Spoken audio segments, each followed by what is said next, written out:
लिए जेबी।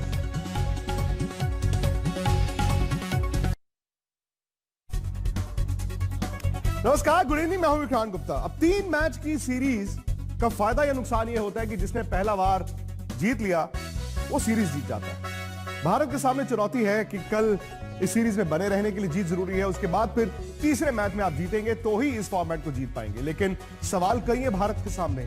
अब सवाल यही है कि उन सवालों का जवाब क्या मिलेगा कि नहीं मिलेगा, क्योंकि पहले मैच में भारत को न सिर्फ हार मिली है बल्कि कुछ पोल भी खुली है, खासतौर से गेंदबाजी को लेकर, क्योंकि विराट ने खुद माना हमारे पास तो पार्ट टाइमर ही नहीं है।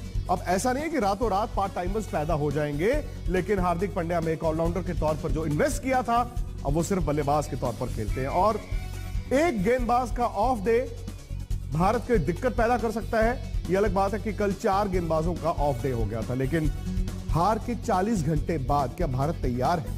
आज मेरे साथ रहेंगे वर्ल्ड चैंपियन हरभजन सिंह। भज्जू कल भी थे, कल बड़े निराश हुए भारत के खेल को लेकर, खासतौर से गेंदबाजी की आपने बात की थी, और मैं आपसे अब यह जानूंगा कि वापसी कैसे करनी है। लेकिन वापसी करने के लिए विराट को तय करना होगा कि टीम ने जो जो गलतियां की थी पहले मैच में, क्या उनसे निजात पाई जा सकती है। बुमराह, सैनी, चहल, सब के सब बस सन्नाटा ही भांपते रहे। नतीजा ये आंकड़े हैं। फ्रंटलाइन गेंदबाजों से ऐसी गेंदबाजी की आशंका जिम्बाब्वे जैसी टीम को भी नहीं सताती होगी।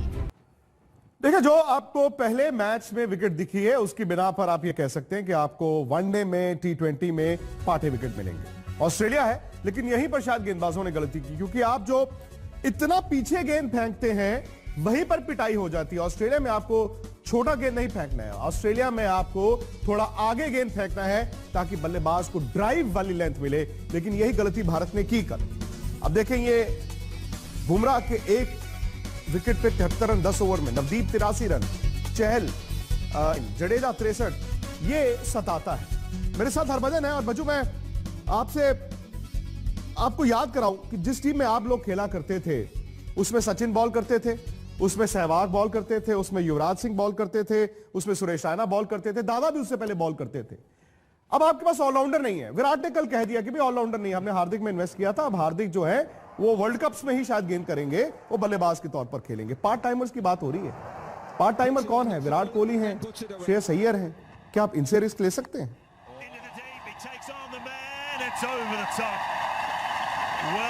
देखिए, भारतीय टीम इस वक्त जरूर हार्दिक पांड्या की बॉलिंग को मिस कर रहे हैं, क्योंकि अगर वो बॉलिंग कर पाते तो फिर बहुत ज्यादा जो है वो इजाफा हो सकता था भारतीय टीम को, क्योंकि किसी भी बॉलर का खराब दिन हो सकता है। तो आपके पास एक छठा बॉलर होना चाहिए जो आके 4-5 ओवर 6 ओवर डाल सके, तो जो कि इस समय भारतीय टीम में वो नहीं है। पर जैसे आपने कहा है कि वो विकल्प कौन हो सकता है, तो वो मेरी नजर में तो विराट कोहली हो सकते हैं 3-4 ओवर के लिए।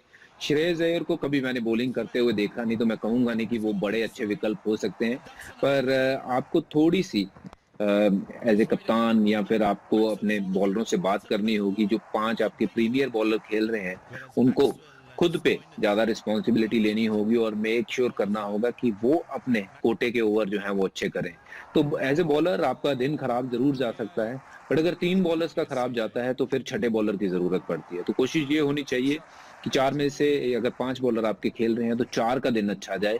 एक का दिन अगर खराब भी जाता है, अगर 10 ओवर में 70-80 रन पड़ते हैं, जो कि इस फील्ड रिस्ट्रिक्शंस जो नई जो रूल्स हैं उसमें किसी के भी जा सकते हैं, तो फिर वो मैनेजेबल है, क्योंकि आपके 4 बॉलरों ने अच्छा किया है। बट अगर आपके 5 में से 3 बॉलरों का खराब दिन जाएगा तो फिर हमेशा 350 के ऊपर वाला टोटल जो है वो भारतीय टीम को चेज करना पड़ेगा। तो मुझे लगता है कि आने वाले समय में ये हमारे जितने 5 बॉलर खेलेंगे उनको अपने ऊपर और रिस्पॉन्सिबिलिटी लेनी चाहिए कि वो अच्छे अपने 10 ओवर कैसे भारतीय टीम के लिए निकाल के दें।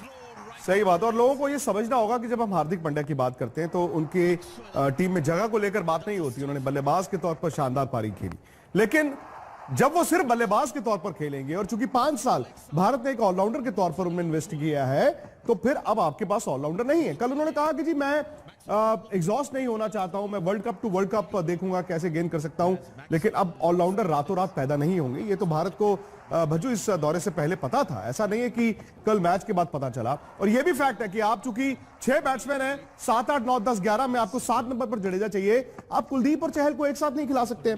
अगला सवाल मेरा यह है कि जो ये पिछले एक हफ्ते में जो कुछ हो रहा था इंजरीज को लेकर, टीम कल बॉडी लैंग्वेज के तौर पर कप्तान ने भी माना बड़ी बिखरी बिखरी लगी, क्योंकि बैटिंग आपकी अच्छी ना हो, बॉलिंग आपकी अच्छी ना हो, वो ठीक है, खराब दिन आते हैं, कैच छोड़ने 4-4, फील्डिंग, क्या ये ऑफ द फील्ड तो नहीं दिख रहा फील्ड के ऊपर?